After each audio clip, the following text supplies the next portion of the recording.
Hey guys, happy Wednesday.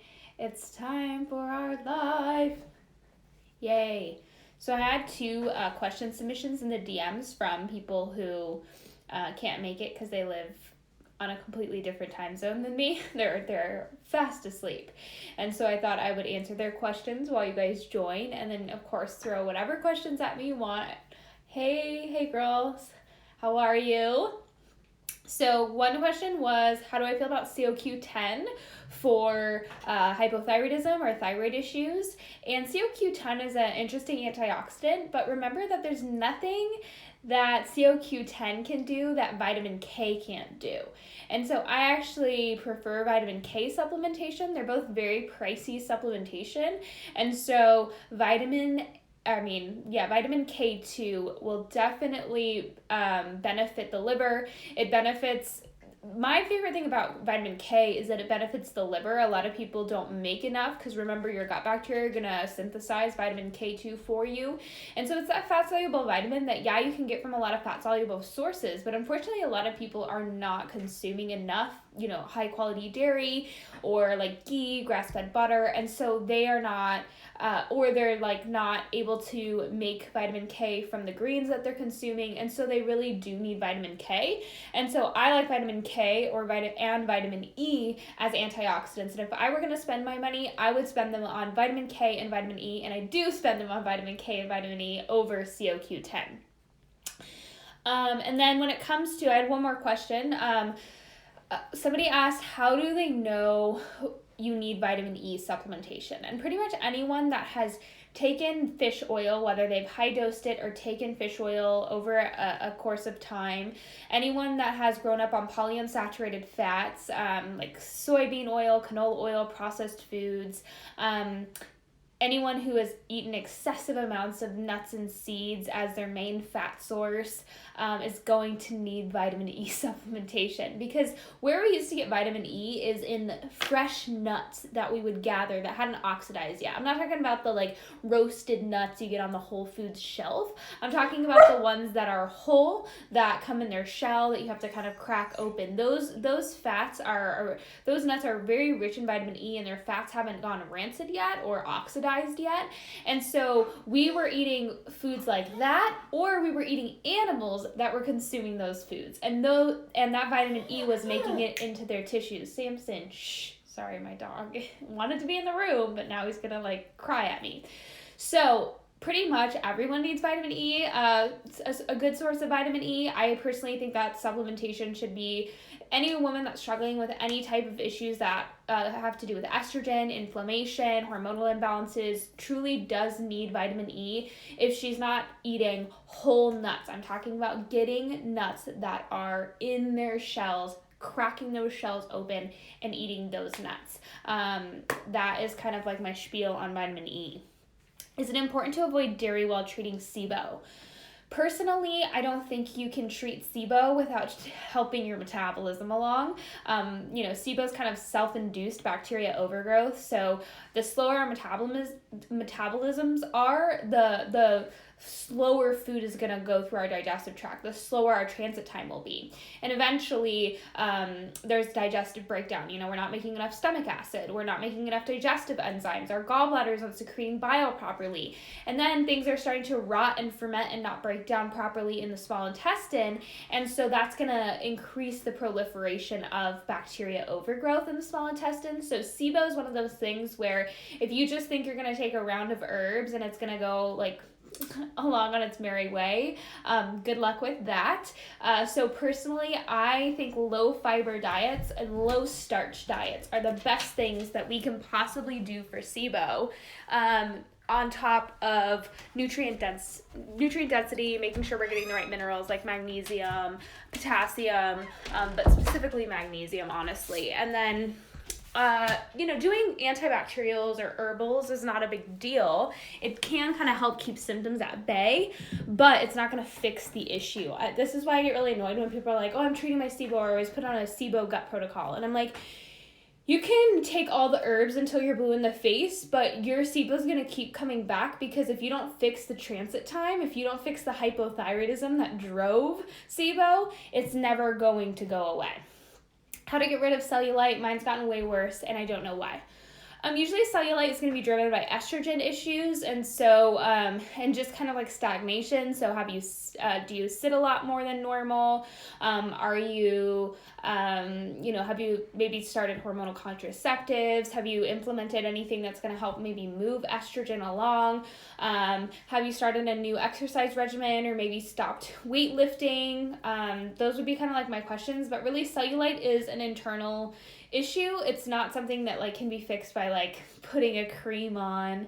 A fascia blaster can really help, but a note on fascia blasters, you guys, is fascia blasters are really controversial because women don't understand what they do. They break up fibrosis, they break up fascia, and when you are really toxic and you have tons of estrogen in your tissues and you use a fascia blaster way too hard, you're gonna release all of that junk into your bloodstream. And if you don't have the liver capacity to handle that, if your liver is not functioning optimally, or you're not having a regular bowel movement, you're gonna feel like absolute trash. So all these women that maybe use the fascia blaster and like, oh my gosh, I had horrible hormonal symptoms, or like, oh my gosh, it gave me MS. I'm like, you had a bunch of crap stored in your tissues and you decided to just shove it into your bloodstream without actually doing the work. So fascia blasting can be very helpful. It really does help with cellulite, but I recommend doing strength training alongside of it and doing, other things, working on the internal issues that could be driving cellulite, which is usually estrogen, blood sugar imbalances, that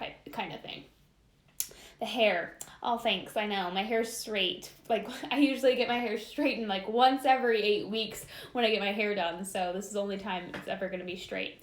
Hot drink recommendations. Tea bloats me. Coffee. I think coffee is super amazing. Because it's so rich in like niacin and magnesium and trace minerals. It really is very supportive of the metabolic rate. A lot of people don't do well with it because they're on starvation diets. They're starving themselves. And so when you drink something that increases the metabolism, but you're not putting any fuel in your tank, you're going to have problems. And if tea bloats you, it could be the tannins in the tea. I mean, I wouldn't say like across the board tea bloats you. I would say like, okay, are the tea bags you're using bleached? What type of herbs are you drinking? Like, I would go down the line before you could like say across the board like tea bloats you, but it is possible. Tea does contain tannins, and tannins can have like a mild antibiotic effect. And so if you have really bad bacterial overgrowth or really bad gut issues, if you're consuming tannins, they will make you feel bloated. Remember, bloating is not always bad, you guys. Sometimes when we have really bad bacterial overgrowth and we consume things that are antibiotic or antibacterial in nature, those bacteria will start to die. And remember, bloat is simply off-gassing of bacteria and funguses. So gas and bloat is really just their, it's kind of gross, but they're gaseous tendencies.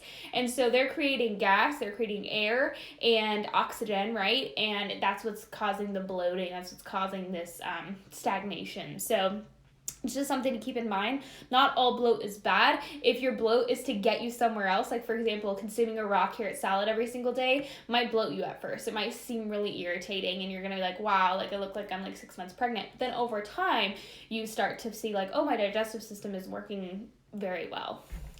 What are some good protein-rich breakfast ideas? I'm in the habit of oatmeal with organic peanut butter and honey. Need to break that habit.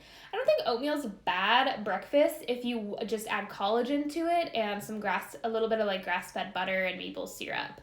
You guys know I'm not a huge fan of peanut butter just because it's not really like that natural of a food. We wouldn't really eat a legume like that, and it's actually pretty usually high in mycotoxins. But if you like peanut butter, it's always good to have things that you enjoy in your diet.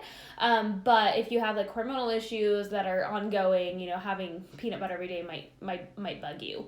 But yeah, like I don't think oatmeal is a bad breakfast. I think you could just add collagen to it, or like some good casein protein and a little bit of grass-fed butter and maple syrup, and that could be a really nourishing breakfast.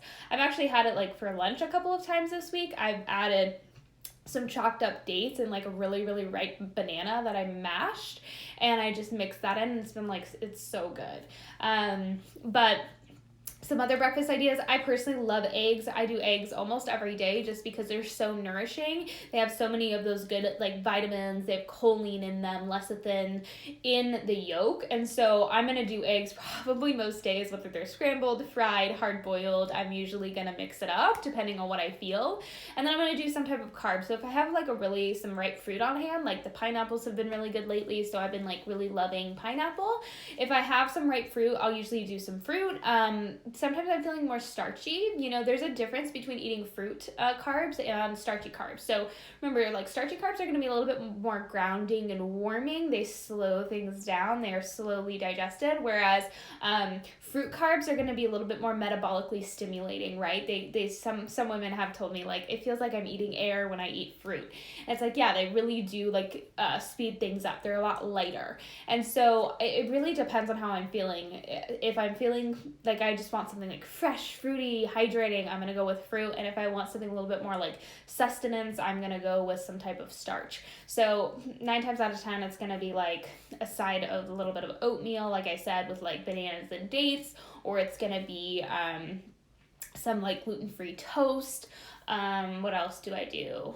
Sometimes I'll do like a little wild rice with some maple syrup and like cinnamon. It can be really, really good. And I'll cook it in some milk.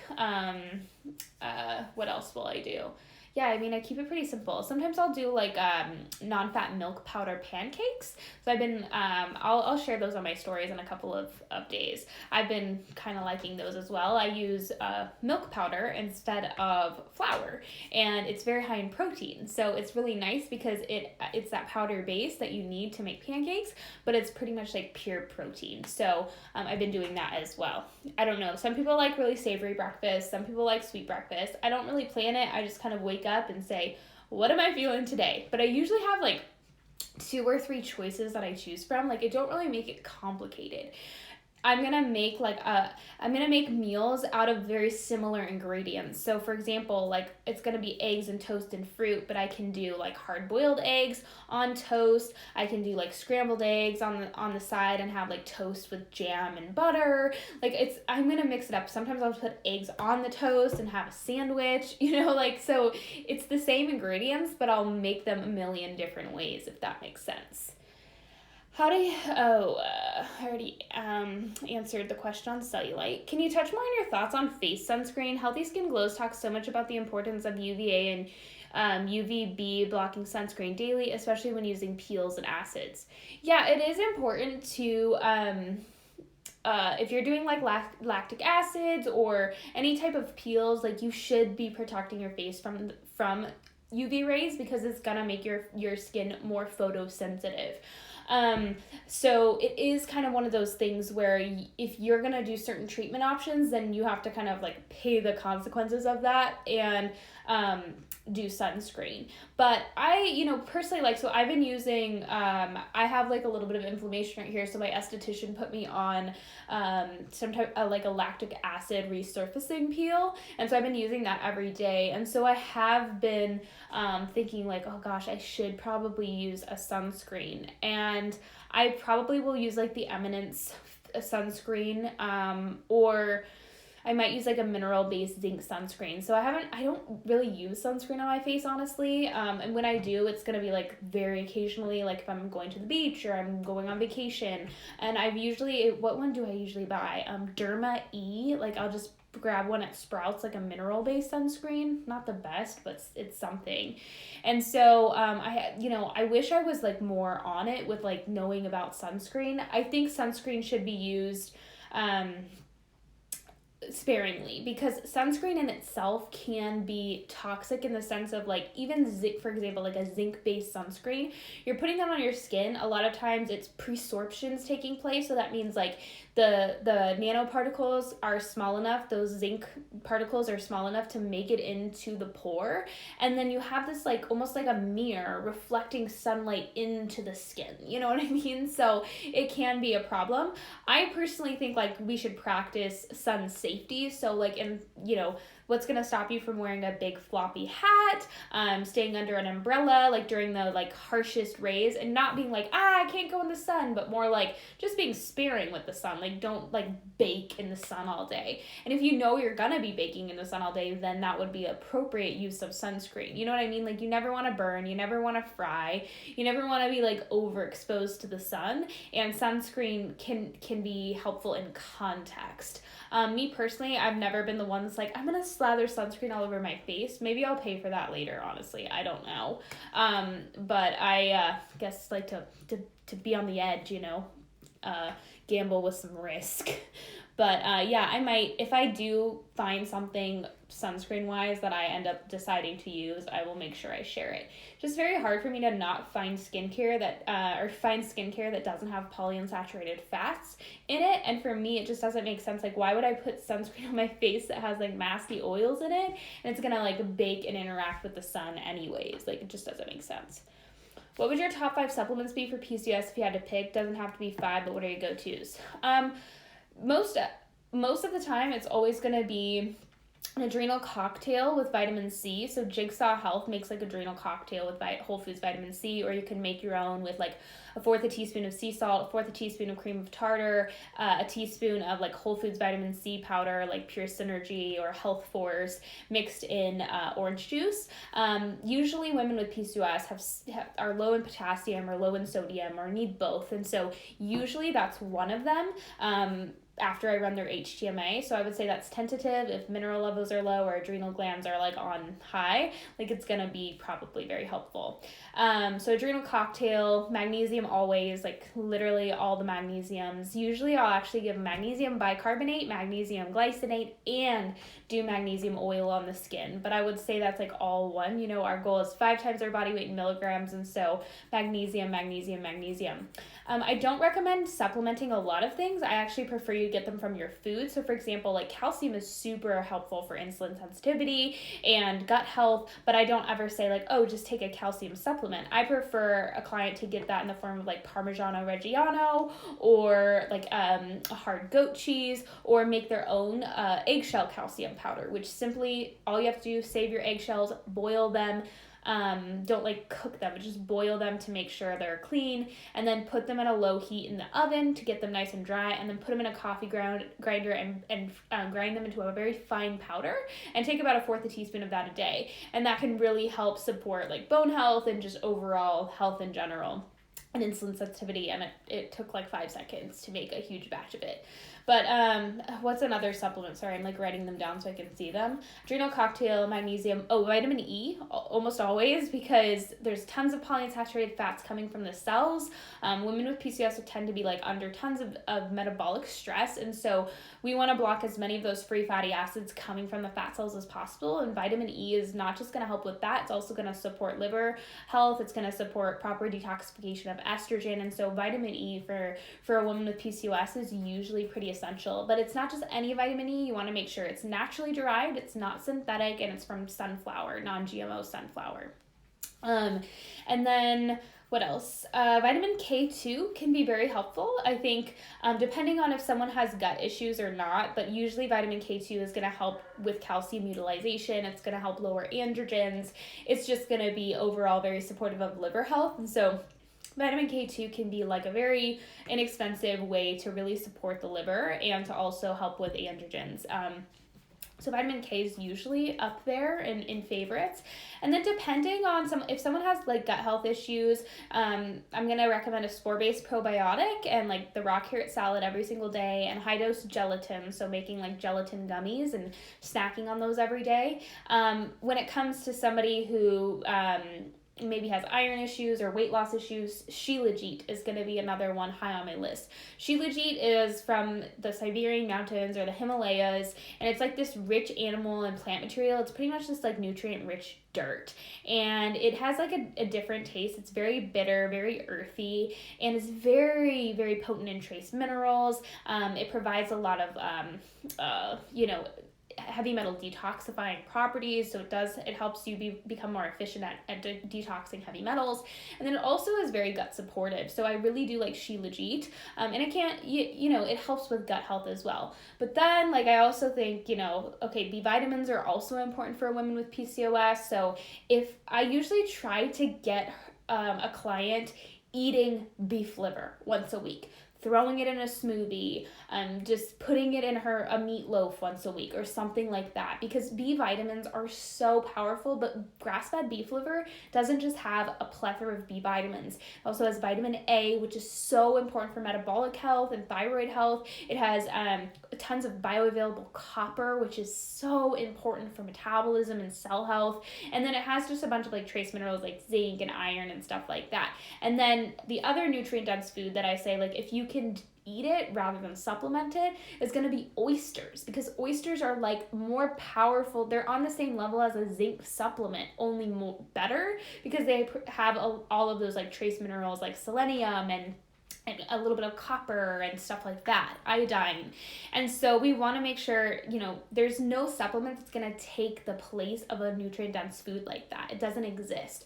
And so if you could do grass-fed beef liver and oysters once a week, that is so much more powerful than taking a supplement. But sometimes you have to work up to that, and so taking some desiccated liver while you're working up to that can be helpful. But the B vitamins are very important. Sometimes I'll pull in things like bee pollen or royal jelly, because those are really rich in B vitamins. Sometimes like brewer's yeast, for example, that's why it's in Fully Nourished, just because it's rich in B vitamins, B vitamin cookies. Sometimes we'll do a little bit more gut support, so I'll have you do specific prebiotics like squashes and wild rice and things like that. Sometimes if someone has really bad gut health, it's like, okay, we've got to do high amounts of bone broth. So all that to say is it is tailored to the person. I don't really care if someone has PCOS or not. I'm still focused on what's going on in their individual bodies. But I would say like majority of the time, supporting the adrenals with adrenal cocktail that has some vitamin C, magnesium, vitamin E, vitamin K2, and then like gut support is going to be very powerful. Hey Jess, I really want to finally do my Dutch test, but my cycle is so irregular, so I'm confused when to do it. Thoughts on ovulation predictors? Thank you. Yeah, so there is like you can do like LH strips, which can help you figure out when you ovulated, or at least pinpoint some type of ovulation. That's what I would recommend. Or using, there's a new test that just came out. It's like a little pee strip that's called Prove, Proov, and that actually tests their progesterone levels. So that's really interesting. That could be something to predict. But honestly, I just recommend going by your temperatures if you do track your cycle. I know it can be like, if your cycle's irregular, sometimes you can feel like, I don't need to track it, but it is a good idea to track anyways, because you can see when you're ovulating and how long your follicular phases are lasting. And that is the most important thing, is you want to, if your follicular phase is lasting so long, you want to get it shorter, right? You want to limit the stressors that help you get that shorter. And you don't know how to limit stressors if you don't know how long your follicular phase is lasting anyways. So I would say just go by your temperatures. Once you get that, usually you're going to get that drop and then a spike. And on the day you get a tiny drop, that's when you ovulated, and then you're going to spike, and that's like the day you start making progesterone. So 5 to 7 days after your spike is typically a good way to go. Oh, sorry, show us your puppy. Oh, I'm sorry, he's so annoying. I love him so much, but like, oh gosh, German Shepherds are so much work. I'm 6 months into our relationship, and like some days I'm just like, hey, Samson. But yeah, he is quite a handful. Tips for getting your hormones back in check after having a baby while breastfeeding. I think it's just important to understand, like, your hormones have shifted. When you're pregnant, your hormones are doing one thing. When you're breastfeeding, your hormones are doing another thing. Your body is now completely consumed with feeding your child, and so there's nothing wrong with that. Your hormones, you're not as important. So I think the biggest thing when you're a breastfeeding mom is to make sure you are nourishing yourself enough. Your calorie needs are high. Not just what you like your basic needs, but now you need extra 300 to 500 calories a day to make sure your milk supply stays up and you're not like eating yourself alive, pretty much. So you really want to make sure you're nourishing yourself, you're eating frequently. I know it can feel like a job, but honestly, sometimes when you're a breastfeeding mom, it's like literally like feed baby, eat, feed baby, eat, feed baby, eat. Like, you gotta make sure you're eating, and make sure you're eating something, especially if you do a lot of night feedings in the evenings as well. Like, have some stuff made, like B vitamin cookies or lactation cookies or muffins or something where you can like easily pull it out, have it with a glass of milk, and just have something to consume, because your needs for fuel are high. That's the biggest thing I can recommend. And then the second thing I can recommend is stop messing with your circadian rhythm. Like, stop turning on super bright lights at 1 a.m.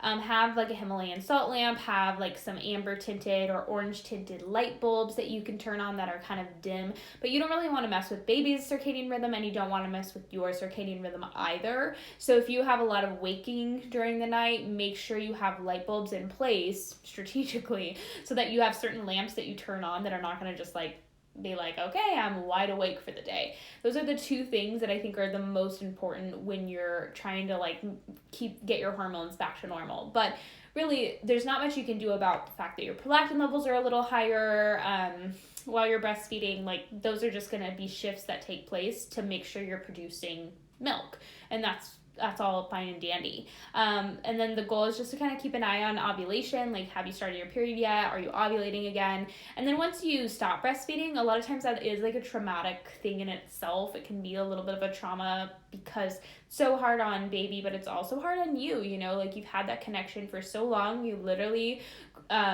grew that child in your womb and then birthed that child, and they've been connected to you in a very physical way for so long. And so it's almost like a breakup, you know, like in that way, like you're losing that closeness, and it's okay to like mourn and understand that that's traumatic. And a lot of moms are like very happy that they're done, but just know that like that can be kind of a stressor, and there is a shift that goes on. I've observed that there's a hormonal shift that goes on once mom stops breastfeeding. And then that would be the time that you really want to start to pay attention to like, are things kind of falling back in place, or am I really not feeling as good as I was before? And if it's the latter, then that's when you really want to start working on like, okay, where can I like really start to limit stressors in my life? And let's face it, like being a new mom is stressful in and of itself. So I'm not saying like you're gonna be able to limit all stress. It's more like, how are you handling stress? Are you handling it well? Or are you having like this worry and this fear and you're not handling stress well? That would be a sign, okay, maybe I do need to check my hormones. And that's when I would check hormones, not while breastfeeding, just because it's like, it's gonna be all over the place. I mean, you can check them. It's just kind of like, they're probably gonna be a little abnormal.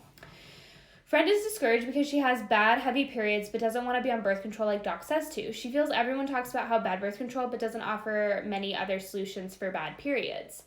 Yeah, it's one of those things where I usually recommend the Period Repair Manual by Lara Briden. When it comes to bad periods, it's like, it's one of those things where sometimes people want a quick fix, right? They feel like birth control is such an easy thing, like, oh, I can just take this pill and it's done.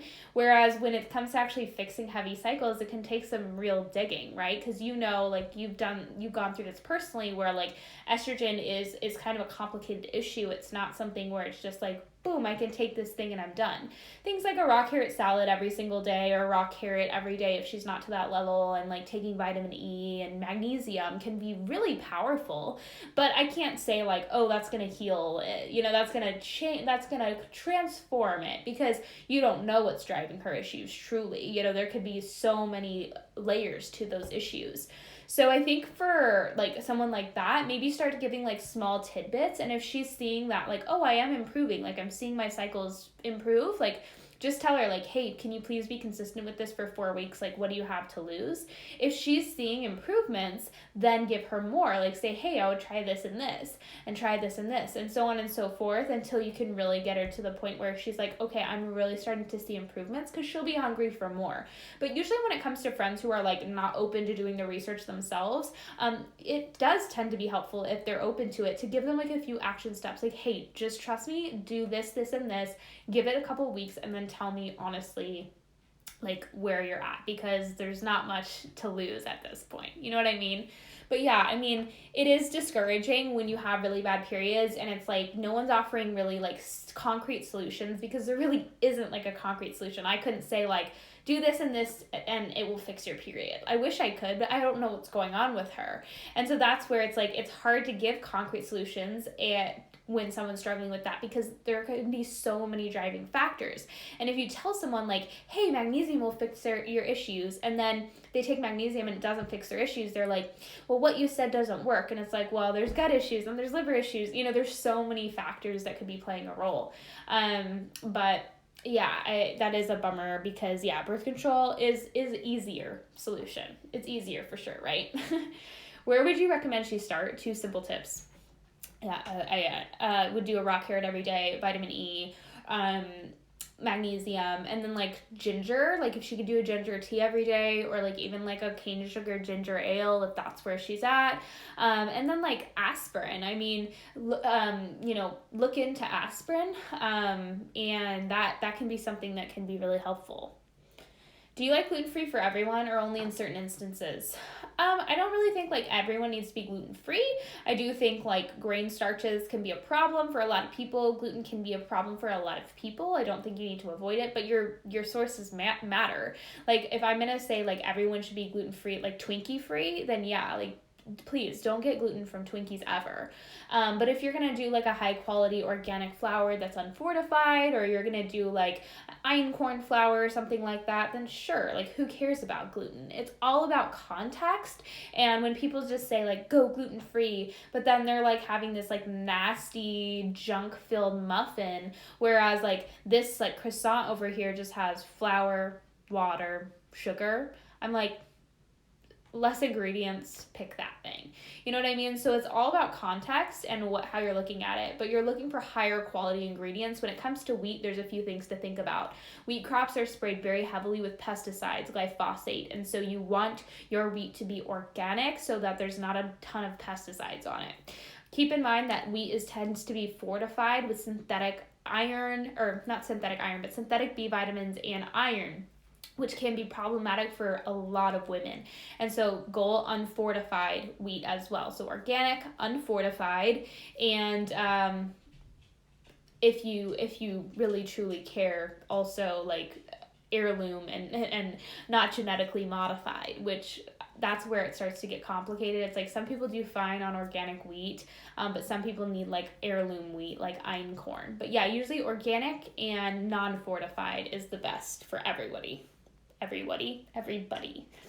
Hi, I'm new. What do you recommend for insulin resistance? Keep in mind, guys, insulin resistance is driven, it's not driven by sugar. Like, you're having a hard time getting sugar into the cell, so the cells are actually starving, which is why we tend to store our energy instead of burn it, right? Why insulin resistant people tend to gain weight. They're storing that energy. And so it's not about lowering blood sugar. It's about making sure you're uptaking blood sugar. It's how you're lowering blood sugar matters just as much as lowering blood sugar, right? Like, we don't just want to like force blood sugar down by any means possible. We want our cells actually uptaking that sugar, responding to insulin properly. Remember, this comes from gut health, this comes from reduction of stress, and this comes from making sure we're replenishing our minerals. Insulin resistance is often driven by low progesterone in women, hypothyroidism, and excessive estrogen. So dealing with estrogen issues is very important. Also, making sure you're manually balancing your blood sugar. You're not fasting, going long time without eating, exercising, lifting weights, and then all of a sudden you consume this huge meal and your body doesn't know what to do with it. It can't physically handle it. It's so much better to do 3 meals a day with snacks in between to manually balance that blood sugar so your body doesn't have to do it for you, because it will definitely manipulate hormones and do that for you. And then the gut is a huge factor in insulin resistance. So many people have toxins in the gut that are burdening the liver, and that's going to totally affect insulin and the pancreas. So it is a more complicated issue than just like eat less sugar, don't eat carbs. Like, to me, that's so stupid. Our body runs off of glucose. Our cells run off of glucose. We have to make sure we're utilizing glucose for longevity and feeling good. This is why low carb diets tend to eventually lead to us feeling less energized, more sluggish, more lethargic, because we're not getting the fuel that we need. So usually some quick tips for helping with insulin resistance is eating some protein, carb, and fat every 3 hours, eating a raw carrot every single day, making sure you are getting plenty of magnesium, usually 5 times our body weight in milligrams is a good goal, making sure we're getting plenty of sleep, and if we are staring at screens or getting exposed to LED lights a lot, then wearing blue blocking glasses. But making sure, regardless, we're getting plenty of sleep and sunlight is important. And then once we're doing all those things, we're nourishing our body, we're getting enough calories, we're balancing our blood sugar, we're getting sleep, we're getting sunlight, adding in strength training can really help with insulin resistance. What causes a regular period? It was like regular for 2 to 3 months, then becomes 2 times a month for 2 months, then comes back to being monthly. Are you stressed out? Do you have hypothyroidism? Usually estrogen issues are going to be the driver of like a mid-cycle bleed. So, do you have other symptoms like really bad PMS? I don't know what's causing your irregular periods. My guess would probably be like estrogen or some thyroid stuff. Hi, I haven't been sleeping the past days because of a terrible cough due to postnasal drip. What causes this? And if you had this, how would you take care of it itself? I don't want to take steroids or DM syrup. Yeah, haven't been sleeping because of terrible cough. Personally, if I had something like that, I would get elderberry or sambucus spray. You can usually find it at a health food store. And you actually, the sambucus spray comes with like elderberry. I think it has like slippery elm in it and some other like soothing, immune supporting herbs. I would do that. I would spray that like a couple times a day. And then I would do a nasal spray called X Clear. It's a xylitol and grapefruit seed extract nasal spray. So those are the two that I usually do when I have like some type of cough or like sinus type stuff coming on. I'll usually do that for a couple of days, and as long as I'm seeing it steadily improve, then I just keep going until it's gone. If it's not improving or it's getting worse, then I usually go to the doctor, but I'll be honest, I've never had to do that, so usually it works. So yeah, X Clear, elderberry, and then sometimes I'll do like a couple drops of oregano throughout the day as well. Oregano is always, anytime I feel like I even have like a slight hint of something coming on, it's going to be oregano. What brand of progesterone do you recommend? I don't really recommend any brands of progesterone because I'm not really a doctor, so that's not my job, but some brands that have personally been very helpful to me and a lot of clients are going to be like Progest E. I think it's on Kenogen is the website, I believe, but Progest E by Dr. Ray P is the king, or Ona's progesterone oil in vitamin E. And those are nice because you can rub them right into the gums and they go directly into the bloodstream, so you need very little in order to get the effects. Some people really like the Emerita progesterone cream, or Smoky Mountain Naturals is also a really good one. So some people prefer cream over oil. Some people see more benefit with the oil. So those are kind of some brands that a lot of people have a lot of success with. Why do you think health professionals in the wellness space are afraid of fructose? I hear talk of it being hard for the body to break down. Thoughts?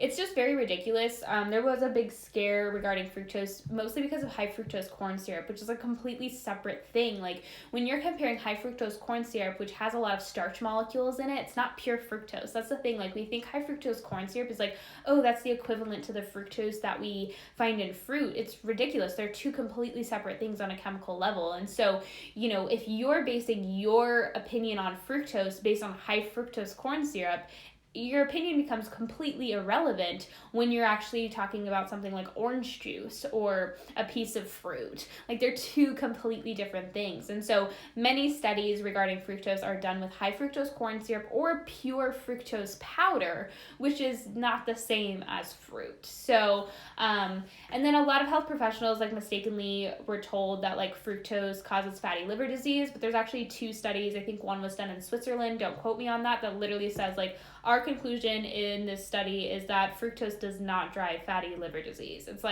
it does not. It doesn't. There were some correlation, but correlation does not equal causation. And so what you guys have to understand about fructose is it's so powerful because it immediately gets stored as glycogen in the liver, which is stored glucose. And so the body can use it as glucose whenever it wants, but it's not going to require any insulin secretion from the pancreas. So fructose goes directly into storage in the liver and the muscles and does not require your insulin levels to shoot up at all. Whereas anything that's going to be pure glucose, like grains or even potatoes, that requires your pancreas to secrete a hormone called insulin, which is a key that allows that glucose into the cell. If your cells are not responsive to that key, right? It says, no, we don't listen to that key, then the glucose just kind of stays in the bloodstream, right? And so when we're insulin resistant, like a bear coming out of hibernation, what's the first thing that the bear does? It literally goes and finds a beehive and starts gorging itself on honey, which is pure fructose. Why does it do that? For a very specific reason. It wants to not be diabetic anymore because it comes out of hibernation in a diabetic state. And so it's very similar. Fructose just gets stored directly as glycogen to be utilized as necessary and as needed. And it requires no insulin response. So fructose, in my opinion, is one of the best things we can do for insulin resistance because it provides us quick energy, it provides us carbohydrates without actually having to require a huge insulin response, especially if our cells aren't responding to insulin as of now. Keep in mind, the goal is always to work on our cells' response to insulin by making sure we're getting over 100 grams of bioavailable animal protein every single day. We're balancing our blood sugar by eating a small meal every 3 to 4 hours. We're only eating saturated fats. We're not consuming polyunsaturated fats, which are the death of insulin sensitivity. And we are working on our gut health and our magnesium levels. And that is how we truly get to the root of insulin resistance. I've been peeing more than normal, like 10 times a day. I read online that this can be related to diabetes, and now I'm scared about that. I was pre-diabetic several years ago. Thoughts? Yeah, if you're worried about that, that's something to check. It can also be high adrenaline. So a lot of times when we're peeing a lot, we are, not utilizing sugar well. Our body's kind of stressed out, and it's an adrenaline response. And so, yeah, that's something to definitely look into and make sure not struggling with it. Hi, Jess. What causes chapped lips? What can help it? A lot of times, like, dry chapped lips are pretty common in the wintertime, I would think, just because it's dry, it's cold, like, the body's not in, like, its best state. But sometimes hypothyroidism or dehydration can cause chapped lips, so those are some things to kind of think about. Struggle getting the vinegar and salt down with the carrot salad. Is it just as effective to eat the shredded carrots and take a shot of vinegar and salt right afterwards? Are you doing, like, a ton of vinegar? Like, it should really just be, like, a dressing. Like, it shouldn't be, like, a ton of, like, dressing on it. Like, it should just be, like, a couple drops of white vinegar, salt, and your MCT or coconut oil. But, yeah, I mean, like, for me, like, they almost, like, the raw carrot salad tastes like a vinegar chip, like, to me. Are you using apple cider vinegar? Like, try white vinegar. It's so much better. But, yeah, I mean, you could totally shoot the vinegar down if you wanted to. I would literally, like, die and probably, like, cry, like,